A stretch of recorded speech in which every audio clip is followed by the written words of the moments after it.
Season 4, Episode 6 of is out, and it's fine. The episode feels like nothing special and just a continuation of the war. Part of that feeling comes because of the previous episode ending with the incredible conquest fight, which this episode doesn't live up to. The episode starts off really well, with Thrag and Theda's speeches shown simultaneously. Then we see Conquest's burial. Conquest getting buried is interesting and could have been explored more. It's explained well in the comics, but in the show, Oliver never lets Nolan explain. I think it would have been nice to hear what Nolan had to say, because we don't know much about Conquest, and Nolan's justification for burying him was very interesting. It also turns out that the mole in the coalition that they have been talking about for the last 2 seasons was just a minor character. The reveal added nothing of substance to the show other than we should attack Thrag, which wasn't really insider information. I think this episode can be summed up as disappointing.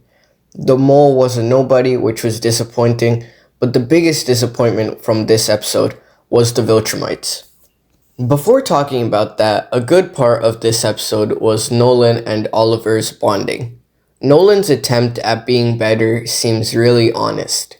We can also see that Oliver's growth has slowed down because 2 months resulted in no growth for him other than a faint beard.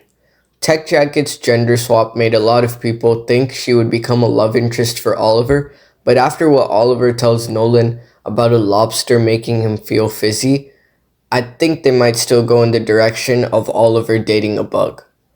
Mark wakes up near the end of the episode after spending 2 months recovering, and he is almost unrecognizable. So, the Viltrumites were disappointing. Not just the Viltrumites, but Thrag himself was also very disappointing. It is a bit early to judge because we haven't seen him in action yet, but he wasn't threatening at all in this episode. Part of this is his voice. There were a ton of complaints about his voice when it was first announced, but I didn't mind until this.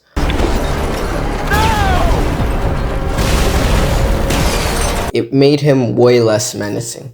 The Viltrumites were originally menacing because each Viltrumite we encountered was slowly revealed, and they became bigger and bigger threats. First, it was Nolan, then Anissa. Anissa might not have been a bigger threat, but she made the Viltrum Empire feel real and like an imminent threat. Then we got Conquest. But since we started off with some of the most powerful Viltrumites, the bottom half of the top 50 look like weak, disposable soldiers. Anissa and General Krieg are Viltrumites we have explored and know about, which makes them still just as menacing. When they say that the 50 remaining Viltrumites are the strongest, I think it just set the expectations for them really high, when most of the remaining 50 were actually not too menacing. It's only the top 10 of the 50 that seem like actual threats. Thrag's animation had some weird moments where he looked really goofy.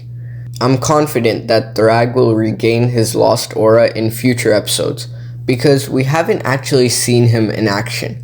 But the effect this episode had on our view on the Viltrumites as a whole, by making them less threatening, is something I feel they won't be able to come back from. But we just have to wait and see. So overall, a disappointing but still pretty good episode. Thanks so much for watching, and make sure to subscribe, and stay tuned for a video on episode 7.